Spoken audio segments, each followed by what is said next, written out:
During the connect phase of your inbound sales strategy, you'll connect with leads that you've sourced in a variety of ways. But the most valuable ones will be inbound leads. An inbound lead is a person who has visited your website and identified themselves in some way. Of all your lead sources, inbound leads will typically have the most context around the specific interests of the buyer. For example, you may know the buyer reads specific blog articles or pages on your website. You may know that the buyer received 5 emails from your organization and opened 2 of them on a related topic. You may know the buyer retweeted certain types of content in social media. All of these actions are indications of the buyer's specific interests. To get a deeper understanding of buyer interests, define the categories of interest your buyers might have that your company can help with. For example, if you're representing a recruiting firm, your buyers may have the following categories of interests: increase the quality of new hires, increase the pace of hiring, decrease the cost per hire, reallocate the time hiring managers spend on sourcing to higher value activities. The interest categories for your product or service may be different from these, but if you can list out the problems you help your customers solve and map those problems to the content on your website, you'll be able to come into your Connect calls with a pretty good idea of the problem your prospect is trying to solve. Initially, it might be challenging to connect certain buyer actions to your interest categories. However, this connection will become clearer as you gain experience with your buyers. When you observe buyer actions and connect these actions to interest categories, you can then use interest-specific content to your outreach efforts. Armed with relevant content to address your inbound leads' specific problems, you'll be ready to connect in a helpful inbound way. When it comes to contacting inbound leads, picking up the phone is definitely worthwhile. Unlike traditional cold calling, which often does more harm than good, calling inbound leads greatly increases the likelihood of turning that lead into a customer. One study found that calling such leads within 5 minutes, as opposed to waiting even just half an hour, increase odds of qualifying 21 times. Another advantage of calling quickly is that you'll be more likely to get that person on the phone. That same study found that you'll be 10 times more likely to have a conversation with a lead if you call them within 5 minutes rather than waiting an hour. If you can be that fast, your prospect will be surprised at your speed, and most of the time, it'll be a happy surprise. If you reach out in a helpful way, they'll be delighted to hear from you, and think about how that will change the tone of the initial conversation. Instead of spending the first 30 seconds of the call trying to convince the buyer not to hang up on you, you'll be able to dive right into providing content that's relevant to a problem you know they're experiencing. Your next step is to find a time to discuss. Schedule a meeting or a phone call with them when they have more time to talk.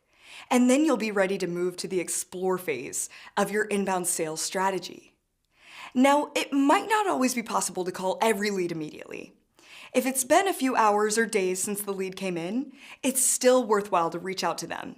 But you might need to remind them about the action they took that turned them into a lead.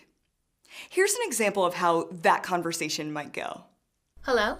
Hi Mary, this is Dan from Tire Recruiting. Oh, how can I help you? You downloaded one of our ebooks earlier today on tips to recruit engineering talent. Oh, right, I remember. I'm interested to understand, what were you looking for help with? Well, we're having trouble winning the top sales talent in the area because we don't sell expensive products and can't really afford to pay at the top of the scale. Yes. We just went through this issue with a client of ours in the Northeast. They were a software company with financial software for small businesses. What have you tried so far? Continue to ask the buyer about their specific situation and provide help where you can. At some point, you will either naturally transition the conversation into the explore phase or agree to set up an exploratory call together. If you get a prospect's voicemail, leave a short message stating who you are and why you're calling. Be sure to reference the action they took because they may have forgotten about it by the time they get your message. For example, if they downloaded a piece of content, mention its title and ask them if they found the information they were looking for. Always offer to help in some way. Depending on the action they took, you might want to offer them some other content related to their interest category. End the message by telling them you'll send a follow-up email, and then send them a short message that includes any content you promised to them. Now, if you've been in sales for any amount of time, you probably know what it's like to feel as though all the voicemails and emails you send to people fall into a black hole. But your inbound leads might surprise you by how readily they respond. Not all of them will, but if you're reaching out in a truly helpful way, many of them will engage with you. So your Connect strategy needs to include a plan for fielding responses to your voicemails and emails.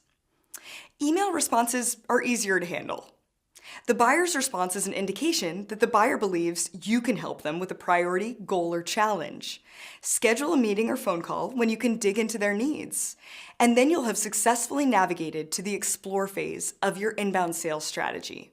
If an inbound lead calls you in a response to a voicemail you left them, use that as an opportunity to launch into a Connect call, like the one we discussed earlier. The only difference will be that they'll know who you are because of the information you left in your message, so you'll be able to jump straight into scheduling an exploratory call. Now, if you're in business-to-business sales, there's another scenario you might find yourself in when it comes to contacting inbound leads: contacting anonymous leads.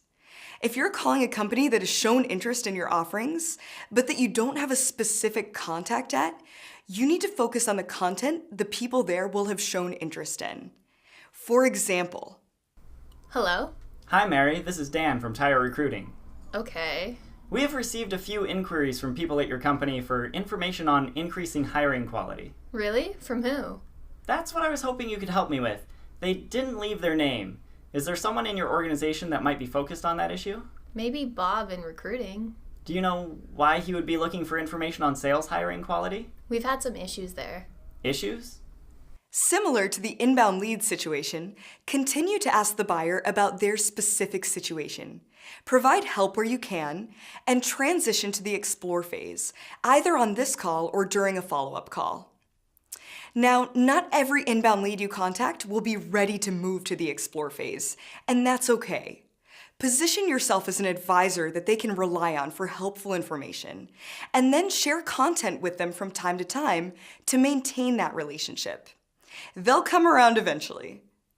To sum up, inbound leads are your most valuable leads. Connect with them as quickly as possible by reaching out with content related to their interests.